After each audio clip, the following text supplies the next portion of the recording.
അതെ, നമുക്ക് ഒരു പൂന്തോട്ടം നിർമ്മിച്ചാലോ? ഏടെ? അതെ, എന്റെ മുറ്റത്തിനരികിൽ നിർമ്മിക്കാം. അതിനാദ്യം പൂച്ചെടി കമ്പുകൾ നോക്കാം. വാ, എന്റെ കയ്യിൽ പേനാകത്തിയുണ്ട്. എനിക്ക് കൈ വേദനിക്കുന്നു. നീ കൂടെ പിടിക്കോ കുറച്ച് കമ്പ്? ഏയ് വേണ്ട, സുൽത്താൻ കമ്പു ചുമക്കുന്നത് ശരിയല്ല. നീയോ സുൽത്താനോ? എങ്ങനെ? ഇന്നലെ രാത്രി ഞാനൊരു കിനാവ് കണ്ടു. തങ്ക വെളിച്ചത്തിൽ മുങ്ങിയ ഒരു സുന്ദര ലോകം. അതിന്റെ ഏകഛത്രാധിപതിയായ സുൽത്താനായി ഞാൻ.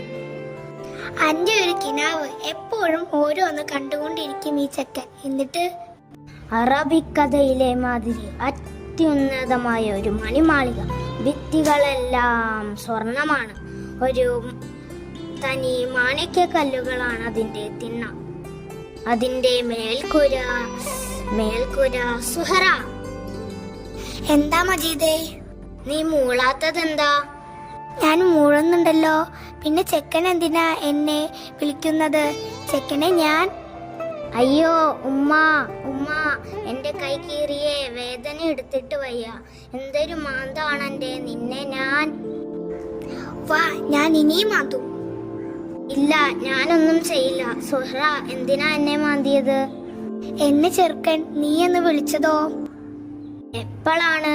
ഞാൻ വിളിച്ചില്ല. സുഹറ കിനാവ് കണ്ടതാവും. വാസ്തവത്തിൽ മജീദെ, നീ എന്ന് വിളിച്ചതോ? ഞാനൊന്നും ചെയ്തില്ലല്ലോ. ബാബയും ഉമ്മയും ചുമ്മാ എന്നെ അടിക്കുകയും ചീത്ത പറയുകയും ചെയ്യും. പിന്നെ ചിലര് ചുമ്മാ പിച്ചുകയും മാന്തുകയും ചെയ്യും, വെറുതെ അവരുടെയൊക്കെ ഒരു സുഖത്തിന്. ഇനി ഞാൻ മരിച്ചു പോകുമ്പോ അവരൊക്കെ പറയുമായിരിക്കും, ആ പാവപ്പെട്ട മജീദ് ഉണ്ടായിരുന്നെങ്കിൽ ഒന്ന് പിച്ചുകെങ്കിലും ചെയ്യാമെന്ന്. ചെറുക്ക, എന്നിട്ട് മാളിക? സുഹറ, നീ മൂളുന്നുണ്ടോ? മൂളുന്നുണ്ട്. പിന്നുണ്ടല്ലോ, പൊന്മാളിക കുന്നിന്റെ മുകളിലാ. ഗ്രാമം മുഴുവൻ കാണാം. തന്നെയുമല്ല, 2 നദികൾ ഒന്നായി ചേർന്ന് വലിയൊരു നദിയായി ഒഴുകിപ്പോകുന്നതും വളരെ ദൂരെ വരെ കാണാം. അപ്പേ പൊന്നുമാളികയുടെ പൊക്കം? ഉയരത്തിന് വല്ല അതിരുമുണ്ടോ? ഒത്തിരി. ഒത്തിരി എന്ന് പറയുമ്പോൾ വഴയോളം, തെങ്ങോളം, മനത്തോളം കാണും. അതിൽ ചെക്കൻ ഒറ്റയ്ക്കാണോ താമസിക്കാൻ പോകുന്നത്? ഞാനും ഒരു രാജകുമാരിയും. രാജകുമാരിയോ? ഏതാ പെണ്ണ്? അതൊക്കെ ഉണ്ട്. എന്നാ രാജകുമാരിനെ കൊണ്ട് കമ്പെടുപ്പീര്. എടുത്തോണ്ട് ബാ പെണ്ണെ. രാജകുമാരി, പോ ചെറുക്ക.